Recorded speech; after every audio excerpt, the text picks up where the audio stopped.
What is up, guys? Welcome back to CageChat MMA. We are here back for the UFC 264 live preview. Of course, we have got Dustin Poirier versus Conor McGregor. The trilogy, the final chapter, is upon us tomorrow night, and we're going to do a little bit of the preview for the main event and, of course, the whole card.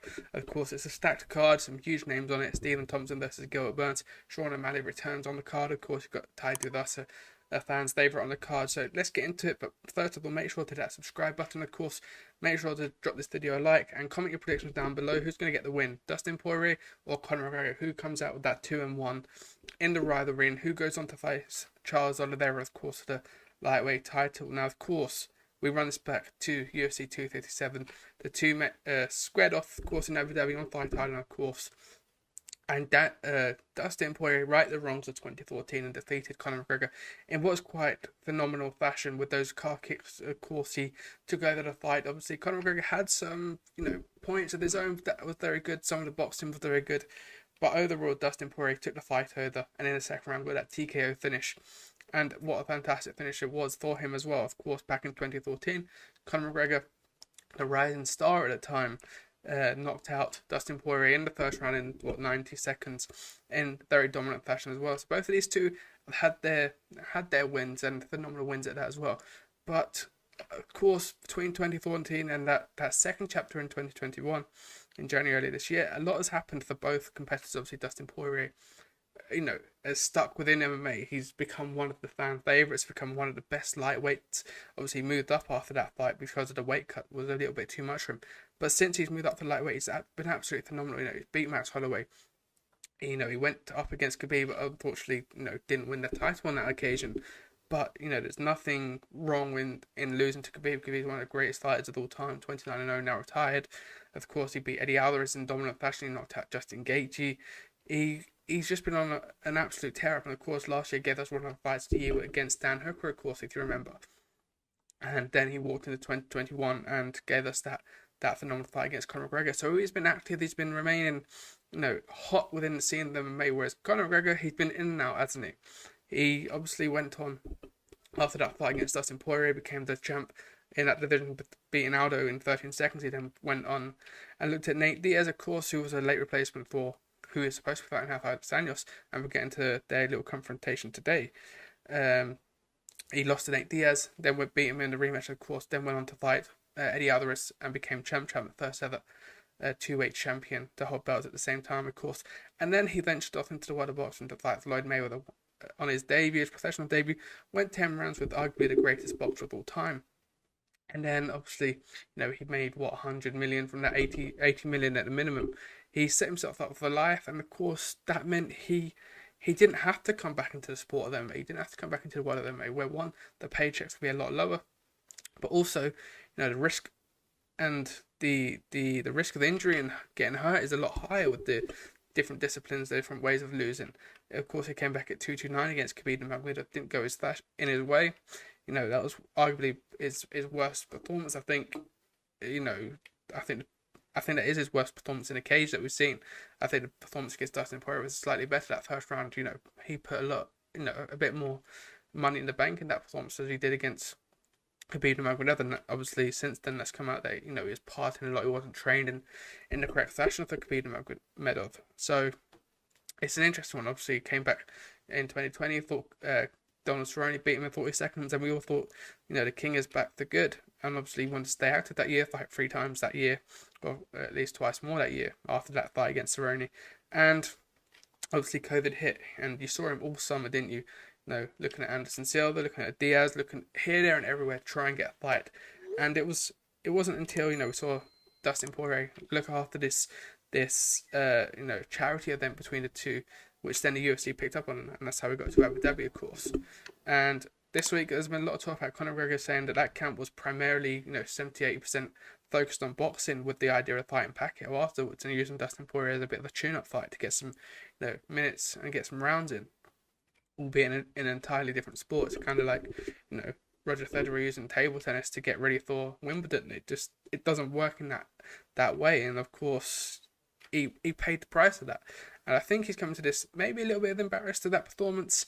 The one against Nate Diaz, you can say it was a late fight. replacement opponent being replaced in Nate Diaz. You can say, it was a 2 divisions higher at 170 than he was originally thought at 145. And of course, he righted the wrongs of that, and he's going to be looking to do that again tomorrow night. And Dustin Poirier, he's going to come into this with a lot of confidence. You saw it at the press conference. He looked a lot more confident than he did 7 years ago up against the same opponent. And even probably he did, in January, he looked a little bit more calm, a little bit more composed, carrying the confidence of someone who's coming into this fight with a win on the back of his shoulders. So I don't know where Conor McGregor stands right now. And, predicting this fight for me has been, or making a prediction for this fight even, has been one of the strains of this week. I've been excited to watch this fight and see how it plays out. But predicting what actually happens has been an absolute nightmare. And I do think it goes within 3 rounds. I don't think we see the final belt. I think whoever does win, I think it's going to be touted as one of their best performances we've seen in the cage from either one of these competitors. It's just in my mind and in my heart who that competitor is going to be. I think Conor McGregor, as I mentioned in the earlier video with the press conference, he doesn't look as relaxed, as authentic as he made that comment about how his mindset is on the building sites where he started off this game, and of course you can take inspiration from that, but I don't think, especially with someone of his magnitude of what is accomplished, I think it's very difficult to repurpose yourself in that environment when you live in Orange County, when you're living in Dubai on a yacht. You can't just suddenly switch off into that position that you're in fight mode, that you're in warrior mode, that you're getting paychecks to pay the bills, etc. But John Kavanagh's just spoken to ESPN and said this camp has been all MMA, and Conor said that, of course, and he said he's been looking sharp. He's been fully focused on MMA, and that's when we do see the best McGregor. When he is focused on something, we see the best Conor. He was focused on that title. He was focused on Jose Aldo. He was focused on becoming a 2-weight champion for the first time, doing things nobody had ever done, and that is a scary Conor McGregor, and that's the question mark of where we're at with 264. Which Conor McGregor is going to show up? And I think we're going to see a better Conor McGregor. I just don't know if the better Conor McGregor beats Dustin Poirier at this moment in time.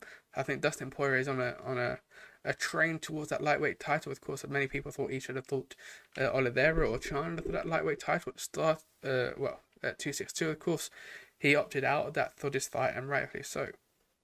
And if he wins tomorrow, his stardom doubles even more so since January, and he goes into that fight against Charles Oliveira, probably a favourite despite Charles Oliveira's dominant run up into this title position that he's found himself in, and rightfully so. He's been on a phenomenal run.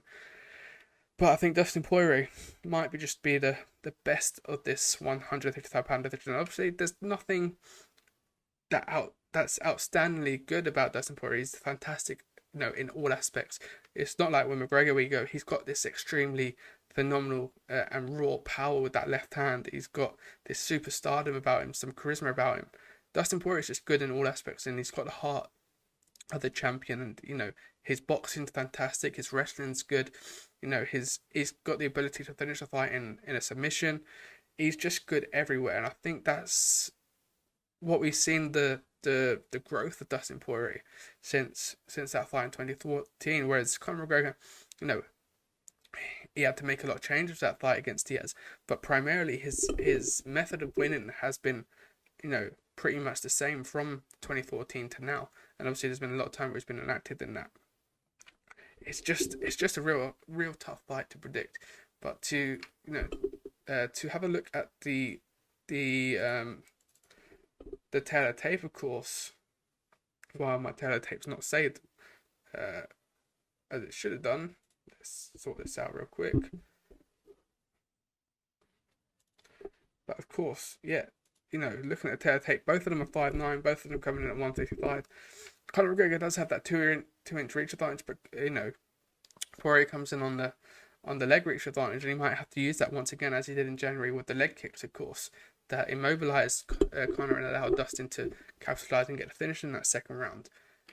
His record is phenomenal. Both of these fighters' records are phenomenal, and both deserve tremendous amount of respect. And I think that's why tomorrow is is one of those ones where you don't want to make the wrong prediction. You don't want to make, the wrong call here, because both of them should and rightly be very well respected competitors in this game.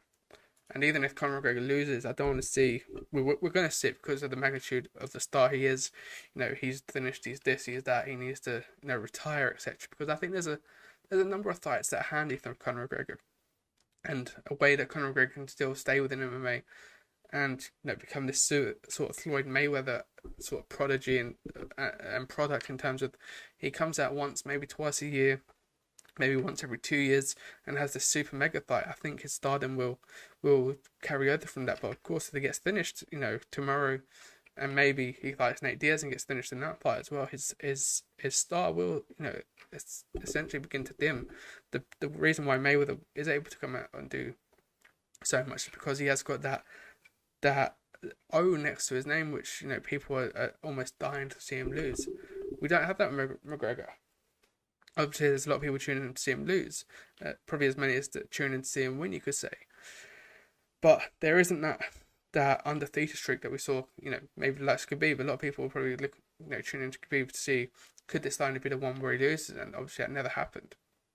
So I think more people are tuning in tomorrow to see what Conor McGregor turns up, rather than what Dustin Poirier turns up as well. What Conor are we getting? The press conference had some negatives, and it also had some positives. That he's present. He's obviously, seemingly looks sober for this camp. He looks dialed in. It's just maybe skill wise and technique wise how that goes up against this Dustin Poirier. And of course, let's have a look at the rankings. Of course, obviously Justin Gaethje somewhere in the mix in the lightweight division. We found out, of course, as expected, Dustin Poirier or Conor, whoever wins tomorrow, will be given the title shot against Charles Oliveira. Obviously, Tony Ferguson lost to Beneil Dariush at 262. Conor McGregor, if he loses tomorrow, could have a great fight against Tony Ferguson. Of course, today at the weigh-ins with Rafael dos Anjos being the backup fighter for the main event tomorrow. Those two met in the Apex. Of course, they crossed paths and had a little bit of a back and forth. So the McGregor and Rafael dos Anjos fight is still there to be made, and still could be made. Of course, you've also got Nate Diaz, Jorge Masvidal, Nick Diaz potentially. I don't see Nick Diaz he might be cutting down to 170 for Robbie Lawler.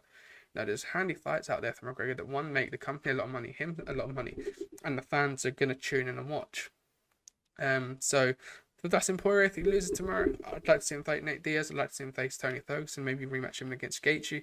It seems to me that Gaethje's going to be fighting Chandler. Those two seem to be the only ones that aren't in the picture right now. Maybe do Dariush Gaethje. You can never know. Dariush probably deserves that bigger fight, or deserves the next a big fight as well after that win against Ferguson. So the lightweight division's in very good hands at the moment. We've got Islam Makhachev against Thiago Moises next week. I'm sure if Makhachev gets the win next week, you're going to be looking at him against an RDA, a Tony Ferguson, a Dariush perhaps even. So Conor McGregor, if he wins tomorrow, fantastic. It's going to be interesting to see, if he does win, what we see from McGregor over the next 12 months. He's already talking about fighting Charles Oliveira, and that's McGregor we'd like to see, who's plotting those next moves, who's plotting that path to the belt that we saw in the original Conor McGregor. That's the part that makes me excited, rather than the part that is almost a bit scripted, a bit cringy in the press conference. We're seeing him, tell us what he's going to do, and usually 9 times out of 10, what he tells us is what he goes and does. But he's in for one hell of a night tomorrow against Dustin Poirier, and I do want. My heart says McGregor within 3. My head says Dustin Poirier within 3. But yeah, it's one of those fights that we're going to be talking about for the next probably 2 years. I'd imagine, with how the narratives could play out for both fighters.